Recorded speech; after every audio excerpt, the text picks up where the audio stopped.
All right, it's time. I've been working on something that I'm extremely excited to show you. Cut the B-roll.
So I produce music and I work out of a house, like a lot of people seemingly these days, and I have had the opportunity to go and visit a lot of different studios and seen all sorts of different studio desks. So as somebody who seemingly constantly changes how their studio is set up, how things works, testing new things, I've kind of figured out the workflow that works for me, and I wanted to have a studio desk that actually works with that workflow. So here it is. This is the Producer, a brand new desk by Niles. Now, if you've happened to binged a bunch of studio tours on the channel, you've probably seen a bunch of studios that were designed and built by Niles.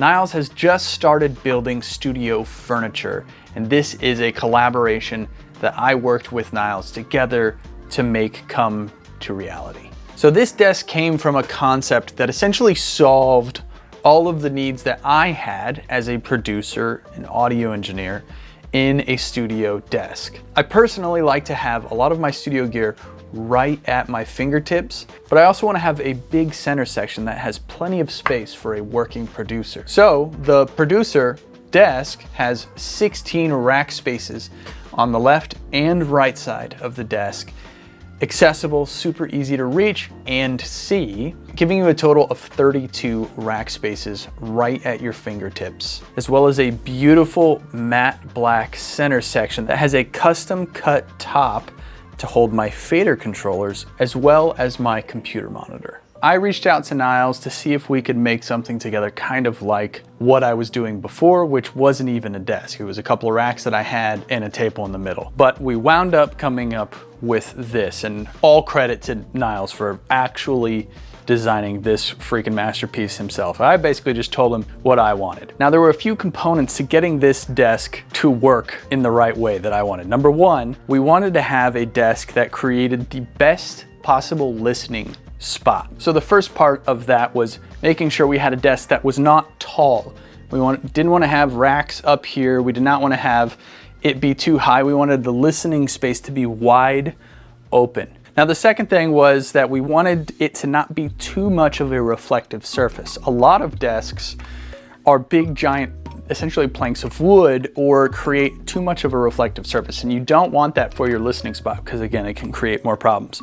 So what Niles did is we went 16U on the racks, and instead of it being flat and level, there's this angle on the back here that is actually vented on both sides. This really helps create a much better listening experience, but I really think the shape of the center section actually helps contribute to a much better listening experience as well. And then the third component of making this desk just right, of course, was it had to be beautiful. It's got these nice wood racks with the veneer finish and this beautiful black matte center section. The way that I like to work when I mix, I like to use moving faders, automation, and I've been using these controllers for years.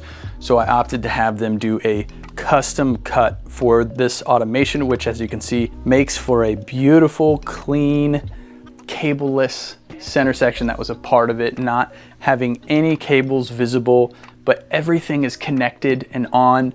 So the racks here, both sides, all connected, the center section, everything's connected. And then of course this center section basically looks like it's just floating in mid-air, which is absolutely beautiful. The thing that you can't see is on the back of the desk, which has two shelves that are essentially hidden from the front. But on the back, you can route your cables through the top shelf and the bottom shelf, and there are holes at the exact spots that you want them to be to connect your computer, your data, any controllers, hard drives at the top shelf, and then the second shelf works perfectly to route and connect both racks to one another.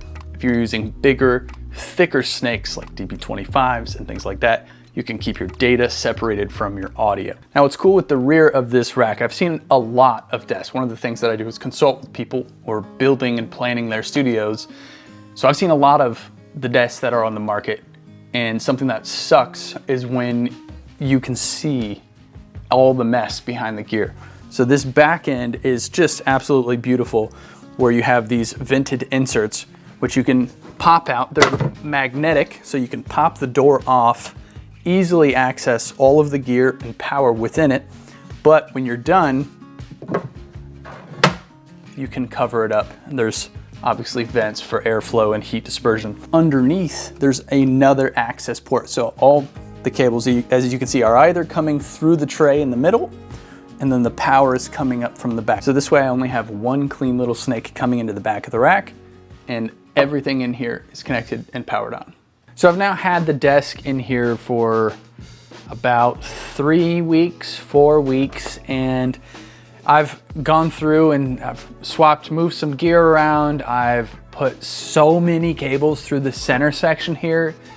It's kind of unreal how much cabling is here that you literally just can't see. The only thing that you can see is my talkback pedal, my little Fender switcher for my talkback, but everything else is just literally invisible, and it is such a delight every time I come in here and see this thing. It's like, oh, the functionality of the center section is so nice, where when you're actually running snakes and cables through the desk and you think, oh, it'd be nice if I could run this up, but oh, there's a hole for that. One of the more pleasant experiences. And I've put together a lot of desks for myself and for other people in their studios. This is one where we both really thought about everything. So I'm very, very proud of this desk. If you want to check it out, there's a bunch of customizations that you can get when you order one. It's called, again, The Producer.